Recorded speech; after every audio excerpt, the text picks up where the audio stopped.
Tierra, el propulsor norteamericano era muy inferior al Vostok soviético. Satisfecho de haber respondido al desafío soviético, Occidente se concentró ahora en reducir el tamaño de sus equipos electrónicos.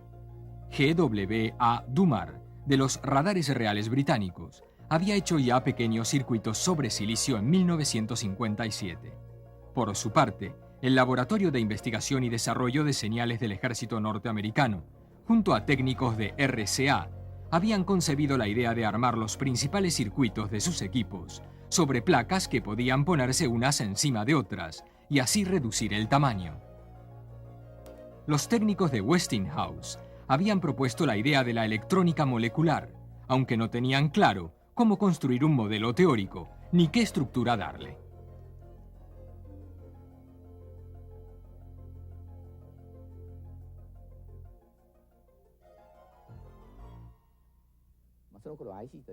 En aquellos días no los llamábamos circuitos integrados, sino circuitos sólidos. Se rumoreaba que habían sido perfeccionados, pero nadie conocía los detalles. Lo único que sabíamos era que se habían hecho circuitos dentro de materiales sólidos y nada más. En la revista Electronics apareció un artículo sobre la fabricación del primer circuito integrado. A decir verdad, la primera vez que lo leí no comprendí de qué estaban hablando. Si no fuera por Kikuchi, no le hubiéramos dado importancia al tema. Pero él comentó, es realmente extraño. ¿No estarán hablando de algo totalmente nuevo? Su pregunta nos hizo pensar dos veces, y así fue como comenzamos a investigar el asunto por nuestra cuenta.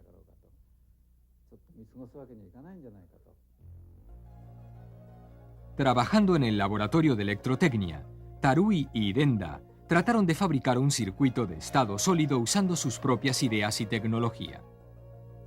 En este informe, publicado por la División de Semiconductores de la empresa Mitsubishi Electric en 1960, se menciona ya el concepto de electrónica molecular propuesto por los técnicos de Westinghouse.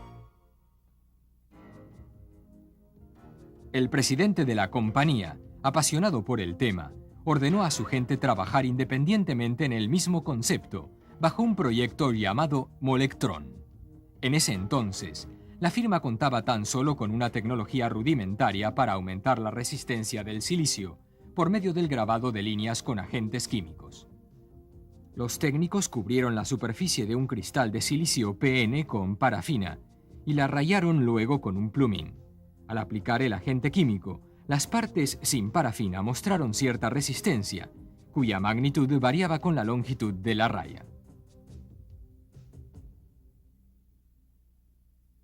En enero de 1961, Tarui y Denda, del Laboratorio de Electrotecnia, terminaron el circuito de estado sólido en el que trabajaban desde hacía tiempo. Sobre un cristal de germanio, habían puesto un transistor de aleación, una resistencia y un condensador conectados entre sí y sujetos con resina. Ese fue el primer circuito integrado japonés. Al poco tiempo, Mitsubishi Electric presentó varios prototipos de sus molectrones. Presentamos 11 tipos diferentes. Si bien disponíamos de silicio, nuestra tecnología no era todavía lo suficientemente avanzada como para fabricar transistores. Por eso lo que hacíamos era perforar el silicio y esconder un transistor de germanio en el interior. En otras palabras, no era un circuito integrado real. A decir verdad, era un truco, y cuando algunos como Denda nos preguntaban cómo lo habíamos hecho, mirábamos hacia otra parte y nos quedábamos callados sin responder. Esta es la patente del transistor planar, o lo que es lo mismo, la patente de la tecnología básica para fabricar circuitos integrados. Con esta patente, Robert Noyce de Fairchild solicitó autorización al Ministerio de Industria y Comercio Internacional para fabricar semiconductores en Japón. La respuesta del ministerio fue negativa. Noyce no lo pudo creer. Inmediatamente me vino a ver, y sin ocultar para nada su enojo, me dijo, jamás en mi vida vi gente tan estúpida como los empleados del ministerio. Después de pensar un rato, Me preguntó si podía ayudarlo a vender la patente a NEC. Osafune, que había conocido a Noyce durante una conferencia sobre electrónica, fue a hablar con los altos ejecutivos de la empresa y, después de estudiar brevemente las condiciones, estos decidieron comprar la patente. Los ejecutivos optaron por comprar los derechos exclusivos de la patente para todo Japón. De esta manera resultó que, legalmente, ni siquiera Fairchild podía exportar a Japón. Si bien extremadamente beneficiosa para NEC, la compra de los derechos exclusivos fue muy mal vista por todos los demás fabricantes japoneses de la industria. En especial, creo que el que más se ofendió fue Hitachi. En esos momentos, Hitachi luchaba para reparar los defectos de los transistores de meseta. Sus técnicos intentaron protegerlos contra la contaminación, tratando la superficie de los cristales después de terminar el transistor.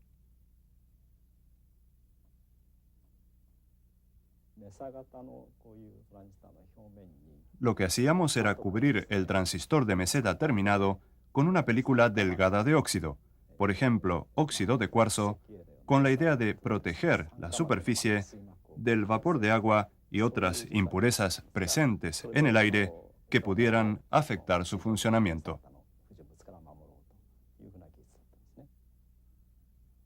Como los transistores terminados solo podían tratarse a baja temperatura, su método consistía en introducir las obleas de silicio en un horno por donde circulaba óxido de silicio gasificado.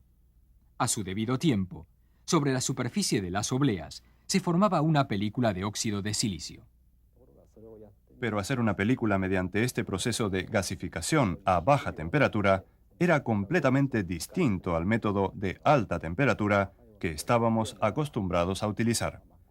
Las películas de óxido